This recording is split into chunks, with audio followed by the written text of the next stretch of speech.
I'm here today in Rensselaer, Indiana, just off of State Road 114. So we are approximately 30 to 45 miles north of Lafayette.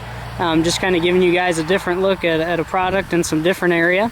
And so today we're going to walk through each hybrid, just kind of talk you through some different characteristics we see, look at kernel depth and cob color, just some things you guys can use as a tool as you're out in the field looking at stuff. So there were about 160 pounds of total N put on this in the spring, and so via 28.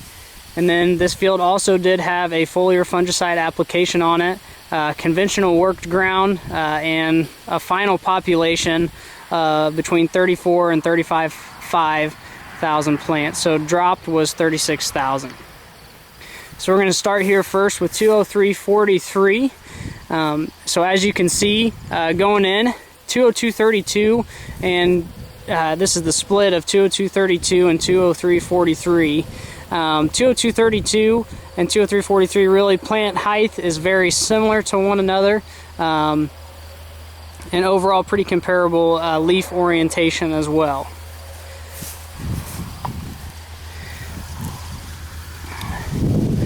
So I split a ear here of 20343, and so as you can see, we don't have tremendous kernel depth, but overall not too bad.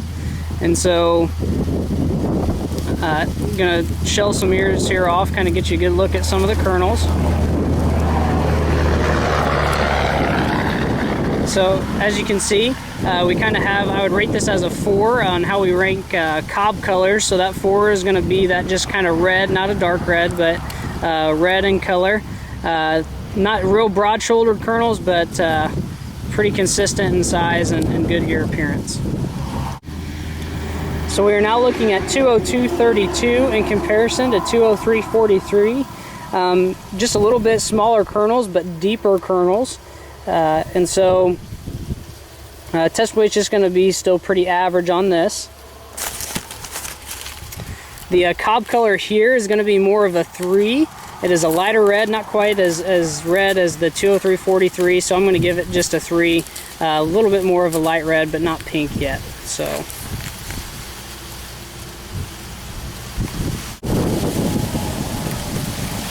again, I am in the split of 20232 and 20343. We're really, this plot would be harvestable. We're right around 23 to 25% moisture at this point in time, especially on these earlier hybrids. And so we can see that Stay Green score. I would actually probably give the advantage here on Stay Green to 20232. Standability, both are doing very well, and stalks are still very much so intact. So let's look at 20343 first. Got some ears pulled back here. You can see that some of the ears have went ahead and dropped in this hybrid. But we've got a lot of 16 and 14s around, probably more 14s, but we're carrying a lot of good length on 20343. This is a true 103 day. My best recommendation for placement on 20343, I'm going to keep it in those more top end yield environments where we have a lot more yield potential. I don't think it's going to stress quite as good as 20232 does, but late season intactness, as you can see, in standability is not a problem, but could be a great option for guys to plant early and have something to get started early with. This is 20232, so you can kind of immediately notice a difference in the length as we come here from the 20343, but what we're picking up is some girth, and so we did have quite a few more consistent 16s and 18s here. Overall, good roots on 20232. Placement, my favorite placement on this, it actually plays defense very well, and so this product can be a good choice for some of those more stressful type situations. And so remember that it is a 104-day corn, even though it is labeled 102.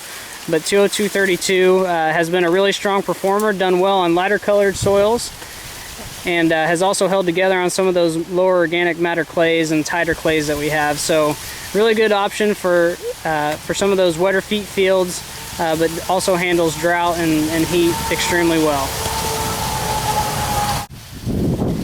Now we're going to look at the split of 20599 and 20713. So to first get a look at 20599, I'm going to rank this as a 2.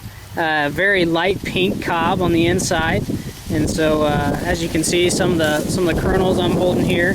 So again, not those real great big kernels that sometimes we like, but a little bit smaller, deeper kernels to this ear. One thing I really like, you can see some ears we pulled out here, is tip fill on 205-99 is just excellent. Seems like no matter what population we put it in, it continues to have very, very good tip fill. Here's actually a root structure of 205-99. So as you can see, we actually have some pretty good lateral movement on these roots. Downward isn't quite as much as some we see in others, but they are getting side to side very well. 207-13, so this is one of our new 107-day products. It'll be sold as a VT3 Triple Pro. Remember that Triple Pros, they pick up earworm. As part of their protection, they have 2 modes of action for some of the above ground pests. And so you can see some of the ears I have here. So ear size is quite a bit larger. We've got more length and even a little bit more girth. So we're very excited about this product. I think it's going to be a very good corn that can go on very multiple soil types and is going to hold yield very well. We do have good kernel size here, so a little bit broader shouldered than 205-99, and then pretty good depth too. Cob color, so we're going to give this a 5. This is going to be a dark red cob. Height-wise on these two plants, they're actually very similar. 207-13 may have the edge just a little bit. This is a very leafy product early in the season. Actually, for some of you guys in the far north, this could be a great silage option on the early side of things because of just potential for tonnage.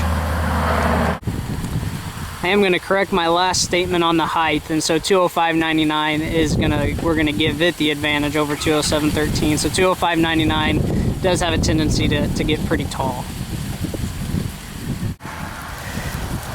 This is the root system of 207-13. So it did an excellent job of having good downward growth, good vertical movement downward in the soil profile, and so a very massive, large root system, pretty impressive.